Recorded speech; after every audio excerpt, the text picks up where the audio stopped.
Elections, he writes the results. Opposition, he decides their limits. Power, he is the system. For 43 years, one man has turned democracy into theater, a stage where the ending never changes. Ballots are cast, speeches made, crowds cheer, and yet somehow the same hand signs the decree every time. Behind those gates in Yaoundé, politics isn't just about winning. It's about surviving. Loyalists are rewarded, critics vanish into courtrooms or prisons, and journalists learn that truth has a price. Paul Biya, the world's oldest president, has outlasted generations, crises, and coups. How? By mastering one unbreakable rule: control the system, or the system controls you. This is how he did it. Paul Biya was born on February 13, 1933, in the village of N'Vameka in southern Cameroon, a region then under French mandate. The son of a cocoa farmer and catechist, Biya's early life was humble, shaped by Catholic missions and the scars of colonialism. Cameroon, carved up by Europeans in the 1800s, endured German, then French and British rule until independence in 1960 and 1961. By 1956, Biya left for France, studying law, political science, and philosophy at elite institutions like the Lycée Louis le Grand and the Sciences Po.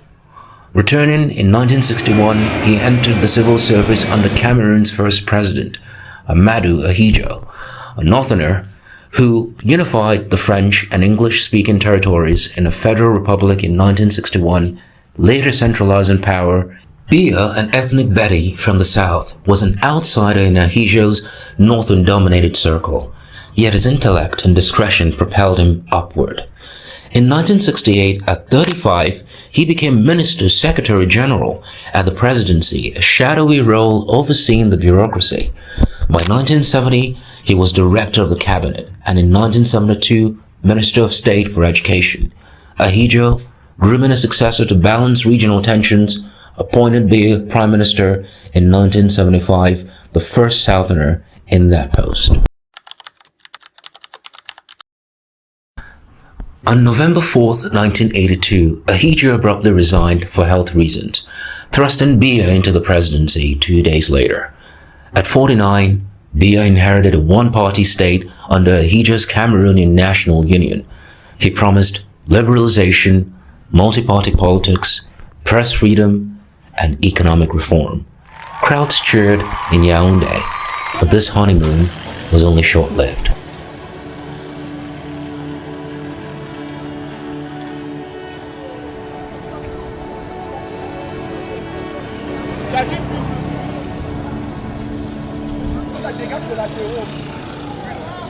Biya's early years hinted at change.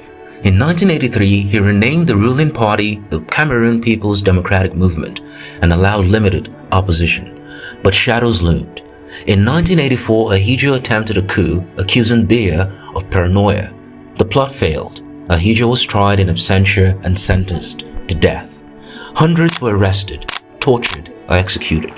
Biya purged Ahidjo loyalists, consolidating control. The 1990s brought democracy on paper. Multi-party elections returned in 1992, but Biya won amid opposition boycotts and fraud claims.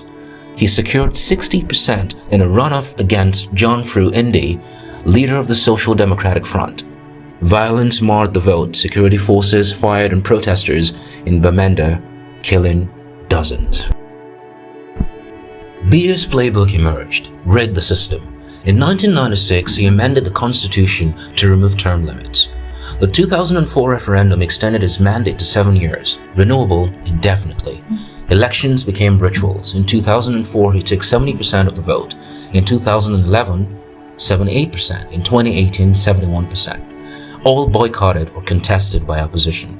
The Constitutional Council, packed with allies, rubber stamps results. Suppression is key. The Rapid Intervention Battalion BIR, created in 2001 with US training, crushes dissent. Journalists face arrest. Media like Equinox TV was shut down in 2018. Opposition figures like Maurice Kamto endure house arrest or exile. Let's break down the mechanics of his power structure before we dive into the 2025 contest. Biya's presidency dominates all key branches of government. He personally appoints ministers, regional governors, heads of the judiciary, and senior military officers. The ruling party, the Cameroon People's Democratic Movement, is deeply integrated with the state. Because of this institutional grip, opposition voices struggle to mount credible challenges.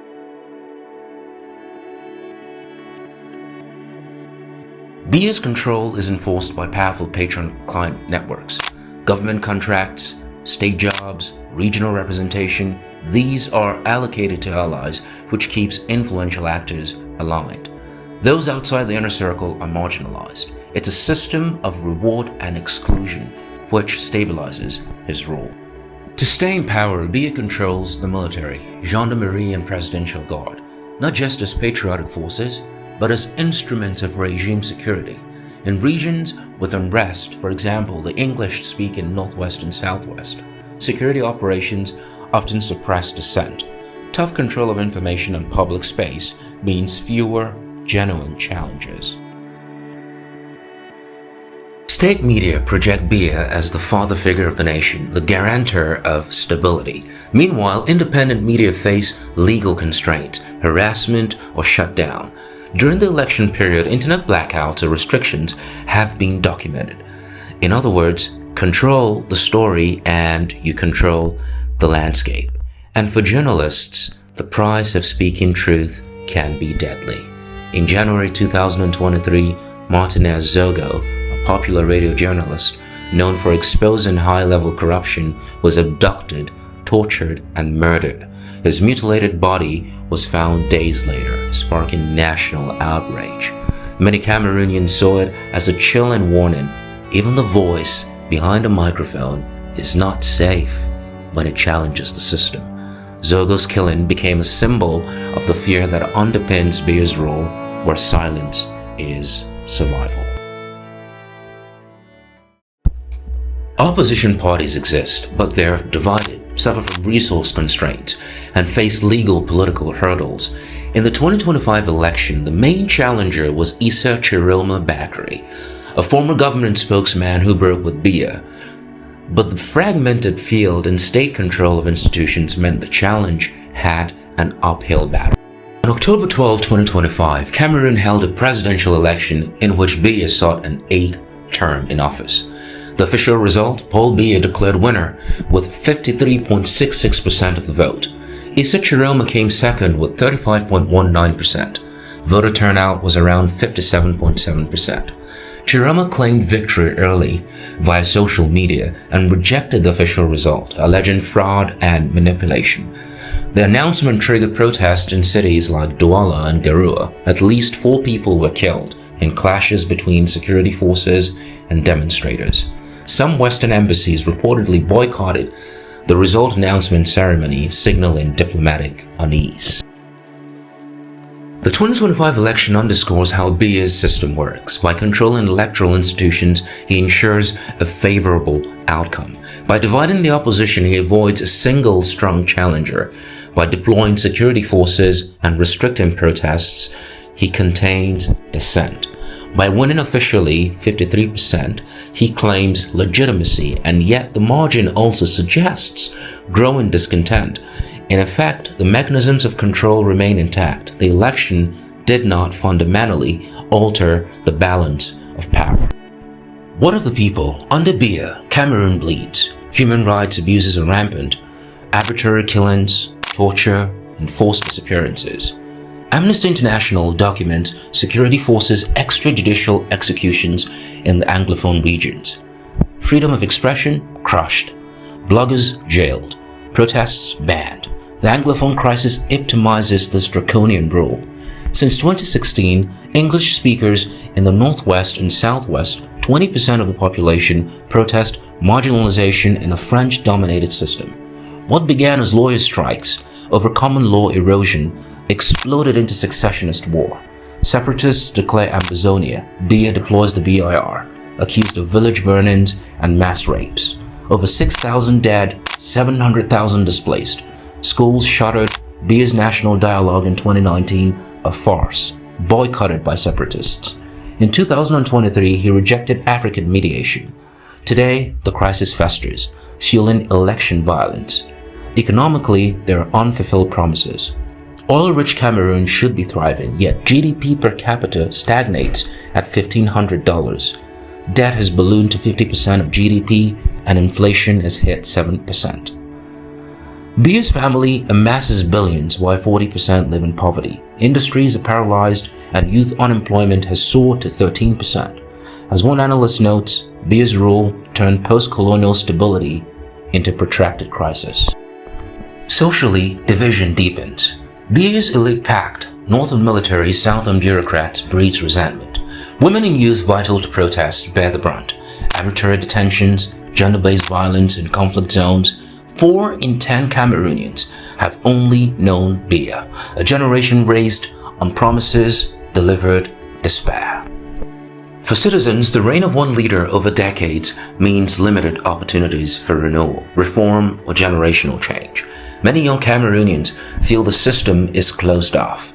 For regional stability, Cameroon is dealing with an Anglophone separatist crisis, Boko Haram attacks, corruption, and joblessness. A tightly controlled regime may maintain order for the moment, but if pressure builds, the model may fracture. For the world, the 2025 election raises questions about democratic legitimacy and about how long one individual can govern without meaningful transition. In summary, Paul Biya's control of Cameroon continues through institutional dominance, patronage, coercion, and managed elections. The 2025 votes sail through under his apparatus, but cracks are apparent in the system. Whether the regime will adapt, reform, or eventually confront serious resistance remains open.